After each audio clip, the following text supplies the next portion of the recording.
तो सबसे पहले कांग्रेस के भीतर छिड़े घमासान की बात करते हैं। कांग्रेस में संगठनात्मक मजबूती पर सवाल उठने लगे हैं। दिग्विजय सिंह के एक बयान ने पार्टी के भीतर हलचल मचाई जब उन्होंने आरएसएस और बीजेपी की संगठनात्मक शक्ति की प्रशंसा की। इस पर कांग्रेस के वरिष्ठ नेता शशि थरूर ने भी समर्थन कर दिया, जबकि बीजेपी ने कांग्रेस की कमजोरी पर निशाना साधा। इस पूरे प्रकरण पर, इस पूरे विवाद पर कांग्रेस में वैचारिक मतभेद को और गहरा कर दिया, खासकर राहुल गांधी के नेतृत्व पर उठते सवालों के बीच।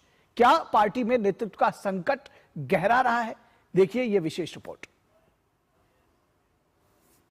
कांग्रेस के दिग्गज नेता दिग्विजय सिंह ने संगठन में मजबूती का मुद्दा क्या उठाया?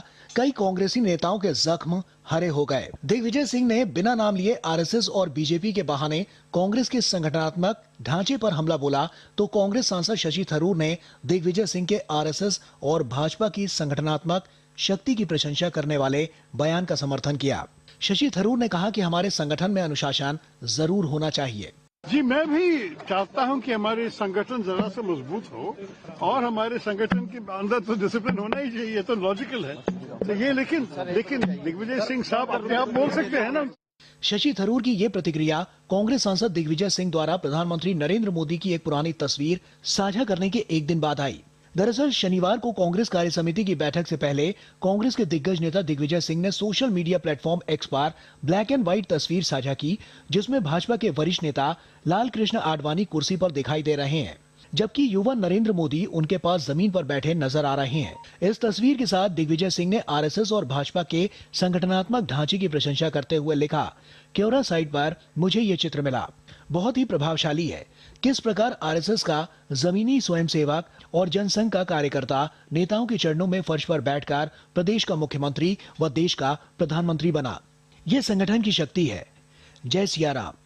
इस पोस्ट के माध्यम से दिग्विजय सिंह ने भारतीय जनता पार्टी और राष्ट्रीय स्वयंसेवक संघ की संगठनात्मक शक्ति की प्रशंसा की, जिसकी सियासी गलियारों में जबरदस्त चर्चा हो रही है। बीजेपी जहां इस मुद्दे पर कांग्रेस के संगठनात्मक ढांचे पर सवाल खड़ा कर रही है, वहीं कांग्रेस नेता सफाई दे रहे हैं।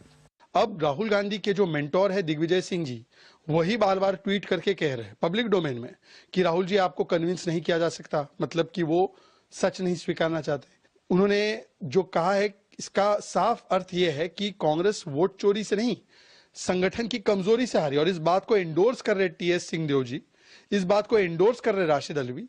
तो ये कुल मिलाकर राहुल हटाओ और राहुल में कोई कॉन्फिडेंस नहीं बचा। भारतीय राष्ट्रीय कांग्रेस है, हमने ब्रिटिश हुकूमत, उसके अन्याय, उसके शोषण के खिलाफ आजादी की लड़ाई लड़ी और इसको जन आंदोलन बनाकर लड़ा। हमने इस देश की तमाम कुरीतियों को समाप्त करने का काम किया है। हमें किसी से कुछ सीखने की जरूरत नहीं है। दिग्विजय सिंह हो या शशि थरूर, इन नेताओं ने कांग्रेस को खड़ा करने में बड़ी भूमिका निभाई है। ऐसे में इनके बयान कांग्रेस के भीतर वैचारिक मतभेदों की तरफ इशारा कर रहे हैं। हालांकि दिग्विजय सिंह के आरएसएस वाले बयान पर कांग्रेस दो गुटों में बटी नजर आ रही है। सवाल चूंकि परिवार और राहुल गांधी के नेतृत्व पर उठ रहा है, तो ऐसे में कांग्रेस का एक धड़ा ऐसा भी है जो राहुल गांधी के समर्थन में कुछ भी बोलने को तैयार दिखता है। नफरत का संगठन है आरएसएस नफरत से बड़ा बना हुआ संगठन है। वो नफरत फैलाती है, उससे सीखने के लिए कुछ नहीं है। ये आप अलकायदा के साथ कोई सीख सकते हैं क्या? वो संगठन अलकायदा एक नफरत का संगठन है, लोग दूसरों को ऊपर नफरत करती है। उस संगठन से क्या सीखने के लिए?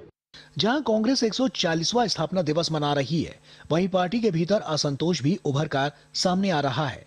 जिस तरह कांग्रेस के दिग्गज नेता संगठन पर सवाल उठा रहे हैं, वहीं अभी भी कुछ नेता शीर्ष नेतृत्व को खुश करने की कोशिशों में जुटे हुए हैं।